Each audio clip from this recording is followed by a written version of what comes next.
Ini adalah 7 makanan pembakar lemak visceral atau lemak perut buncit di tubuh kita ini. Dalam 1 minggu kita bakal mengalami penurunan 3-5 kg dan lingkar perutnya turunnya bisa 3-5 cm. Kayak klien gue yang ini ya.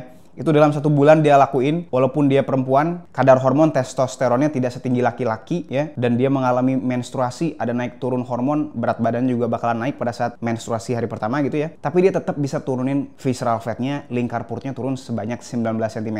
Yang awalnya 104 cm, selama 1 bulan turun ke 85 cm, berat badannya turun hampir 5 kg ya. Teman-teman bisa lihat tanggal before dan afternya. Ataupun yang lebih berat lagi, badannya, yang obesitas, beratnya sampai 94 kiloan, itu turun sebanyak 6 kilo. Dan visceral fatnya atau lingkar perutnya itu langsung mengecil banget, turun sebanyak 19 cm. Yang awalnya 24 April ya, itu dari 118 cm, itu turun ke 99 cm. Setelah mengkonsumsi 7 makanan ini setiap hari, makanan ini sangat-sangat simple, tapi disclaimer, makanan ini harganya tidak murah bagi kebanyakan orang ya. Mungkin kalau teman-teman owner toko, apalagi toko emas ya, emas antam lagi, ini nggak berasa nih kalau mereka beli ini. Teman-teman bakalan dapetin hasil yang kayak tadi, ataupun yang kayak laki-laki gini ya, itu turunnya lebih banyak lagi karena testosteronnya lebih tinggi, karena dia punya testis secara biologi ya, dan juga dia nggak ngalamin menstruasi. Dia turun sebanyak 9 kg selama 1 bulan, perut buncitnya, visceral fatnya langsung mengecil, langsung habis, dan kulitnya jadi semakin bagus ya.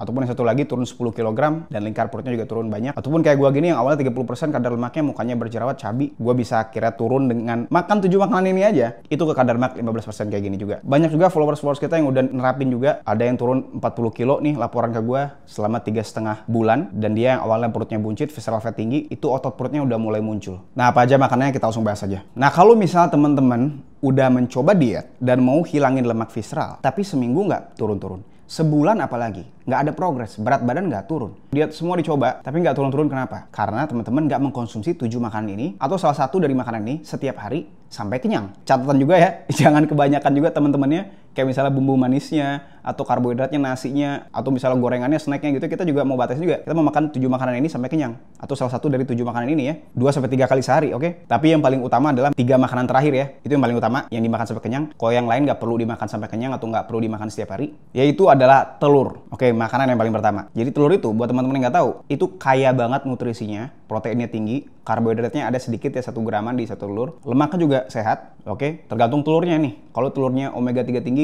jadi lebih seimbang rasionya. Terus juga kalau misalnya ayamnya makanannya juga nggak sehat, biasanya kandungan omega 6-nya jauh lebih tinggi dibanding omega 3-nya gitu ya. Oke, tapi sama aja, yaitu tetap bedanya di kandungan rasio omega 3 sama omega 6 di lemaknya doang. Dan nutrisi kolin itu ya dalam telur itu bakalan bantu juga untuk bantuin ngerilis lemak di tubuh kita. Lemak sehat dari telur itu bakalan juga bantu produksi hormon ya di tubuh kita ini ya. Jadi itu penting nomor 1, yaitu kita mengkonsumsi telur. Tapi ini disclaimer, ada teman-teman yang memang dia bisa mentoleransi telurnya itu sampai 4, 5, 10 gitu ya. Tapi kalau gua pribadi, gua nggak menyarankan itu. Bukan karena gua takut kolesterol, nggak gitu. Tapi karena ada beberapa orang yang bisul karena telur ya. Walaupun dia misalnya udah bersih banget makan hewani doang, tapi karena makan telur itu memicu inflamasi di badan dia. Jadi teman-teman coba sendiri, saran dari gua maksimal 1 atau 2 ya. Tapi kalau teman-teman misal bisa sampai toleransi lebih, nggak apa-apa juga. Itu nomor 1, telur. Kenapa gua nggak masukin 3 list yang terakhir? Karena telur nggak bisa kita makan sampai kenyang. Telur itu nggak cukup, proteinnya masih kurang, ketinggian mikronutrisi, nanti kita malah enek. Oke? Itu nomor 1, telur. Nomor 2 yaitu adalah bone marrow atau tulang sumsum. Oke? Jadi bone marrow ini itu kaya akan kolagen dan protein. Oke? Ini biasa gue bikin untuk sup bakso ya. Kalau teman-teman lihat di sini, gue bikin bakso 100% dari daging, nggak pakai tepung. Itu rasanya kayak mie instan, enak banget ya. Karena gue pakai sumsum sama kaldu sapi juga. Jadi itu kaya kolagen, itu bakalan menutrisi kulit kita. Bantu kita tidur juga ya. Kaya magnesium juga. Jadi itu penting banget kita bisa masukin bone marrow ini ke makanan kita. Lemaknya pun lemak sehat untuk bantu kita produksi hormon-hormon ya. Contohnya misalnya testosteron, oke? Hormon yang bantuin kita bakar lemak. Yang ketiga yaitu adalah, ini cenderung ke minuman ya, yaitu adalah whey protein. Oke, kalau teman-teman nggak tahu, whey protein itu sangat-sangat membantu kalau misalnya teman-teman mau minum minuman manis ya, tapi tetap turun berat badan,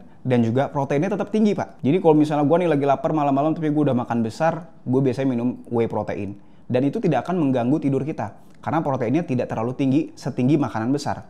Kalau kita makan makanan besar sebelum tidur, itu bakalan membuat suhu tubuh kita bakalan naik karena kita lagi mencerna protein yang sangat tinggi itu. Tubuh kita bakalan panas, kita nggak akan bisa tidur. Tapi kalau kita mengkonsumsi whey protein yang proteinnya 25 gram doang gitu ya, kita bakalan apa? Bakalan kenyang tapi enak tidurnya ya. Kita bisa konsumsi whey protein, tapi dengan catatan, ini penting banget.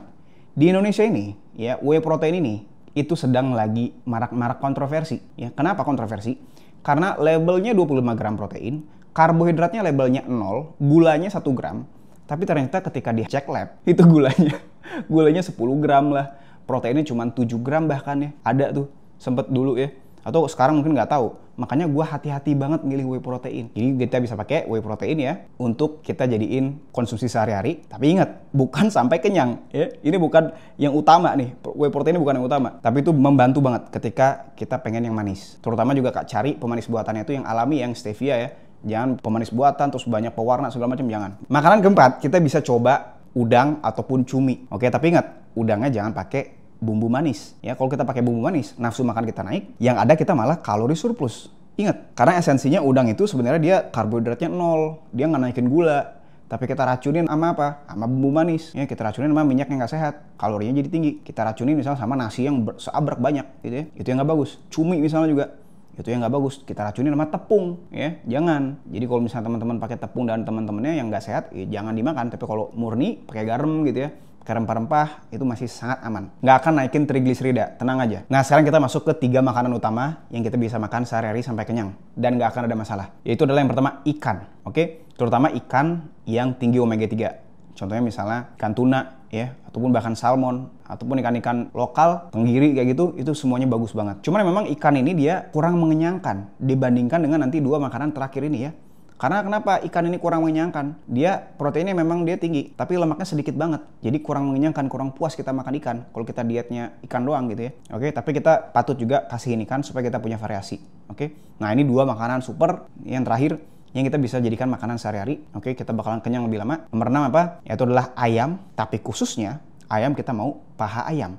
Mau paha ayam filet, mau drumstick, mau paha atas, mau segala macam, ya intinya paha aja. Kenapa kita nggak pesen dada atau makan dada? Karena sekali lagi, dada tuh kayak ikan, rasanya tuh kayak gabus, ya kering, nggak ada lemak, nggak ada tekstur yang enak, nggak ada. Dan juga kalau kita lagi diet rendah karbo terutama, kalau kita makannya itu dada, kita bakal lemes banget, karena kita terlalu defisit kalorinya. Tapi kalau kita kasih lemak dari paha itu, lemak di paha itu akan membantu kita untuk produksi hormon testosteron. Ya, karena buat teman-teman yang nggak tahu, hormon itu dibentuknya dari fat. Ya, kolesterol itu, ya, itu dibentuk dari lemak yang kita konsumsi. Tapi itu hanya sedikit ya. Jangan salah sangka, itu hanya 15%. Kolesterol sisanya itu dibentuk dari badan kita sendiri. Kalau nggak salah 85% tuh. Oke, jadi kalau kita makan banyak lemak nih ya, yang ada kita gendut aja. Kalau kebanyakan lemak kita gendut. Tapi yang paling banyak memproduksi kolesterol itu sebenarnya dari hati kita sendiri. Ya, karena kita nggak makan karbo misalnya, itu bakalan LDL-nya naik. Contohnya kalau paha ayam gue masak pakai minyak kelapa gini, gue goreng ya. Gue makan jadiin makanan sehari-hari. Nah, ini makanan yang terakhir yang paling super.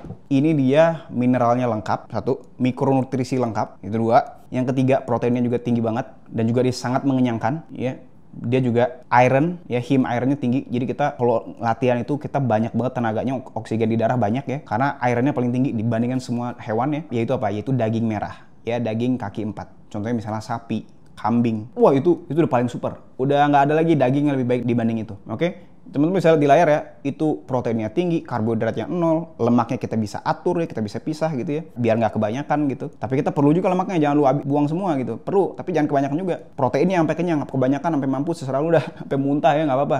Tapi jangan juga sampai muntah, sampai kenyang aja, sampai enak kenyangnya, protein ya. Jangan lemak lu kenyangin, jangan. Dan sapi itu juga ada pilihannya. Kalau misalnya kita makan yang grass fed, kayak misalnya tadi telur tadi, kalau sapi yang grass fed dan grass finish ya, itu dia dari awal lahir sampai dia mati, dia makannya rumput. Biasanya omega 3-nya lebih tinggi. Oke, tapi rasanya biasa lebih jelek, Pak. Oke, lebih nggak enak. Berasa banget sapinya. Tapi kalau teman-teman mau yang tetap sehat gitu, sapi yang grain fed itu pun nggak masalah. Karena perbedaan kandungan omega 3 di lemaknya itu nggak terlalu jauh. Oke, teman-teman bisa lihat di layar ya. Jadi kita masih tetap juga makan yang grain fed, sapi, yang penting kita nggak makan apa? Teman-temannya. Bumbu manisnya, tepungnya gitu ya, itu sangat aman. Oke, jadi itu adalah 7 makanan pembakar lemak yang kita wajib konsumsi setiap hari. Setiap makanannya itu semua harus ada. Kalau nggak ada semuanya, setidaknya 3 makanan tadi yang di akhir, biar kita tidak kekurangan protein.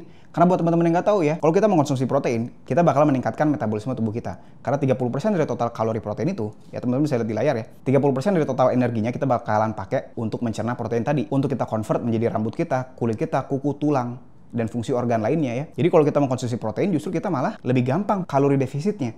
Dan ini dibuktikan juga oleh dua peneliti, Robin Hammer PhD dan Simpson PhD ya. Kalau kita mengkonsumsi protein lebih banyak sampai kenyang itu ya, kalori defisit akan cenderung terjadi. Teman-teman bisa lihat statistik di sini ya. Tapi kalau misalnya kita protein hewaninya sedikit, kita bakalan cenderung untuk kalori surplus atau kebanyakan energi, dan kita konsumsi biasanya dari mana? Karbohidrat dan juga lemak. Nah, kalau misalnya teman-teman masih bingung dan pengen di coaching atau mentoring langsung dari gua, biar kayak klien-klien gue ini ya, beliau yang awalnya obesitas, kena serangan jantung 2 kali ya, HbA1c-nya tinggi, gulanya tinggi ya, trigliserida, lemak dalam darah juga tinggi. Setelah gue coaching selama 6 bulan, itu langsung berubah total, semuanya berubah. Energinya seperti zaman mahasiswa. Teman-teman bisa lihat chatnya di sini ya, dia bilang sendiri. Terus juga sekarang udah bisa ikut maraton, udah aktif banget. Badannya pun teman-teman bisa lihat, udah berubah banget. Lemaknya itu turun 28 cm, beratnya turun 14 kilo. Ototnya pun sekarang jadi semakin berisi badannya ya.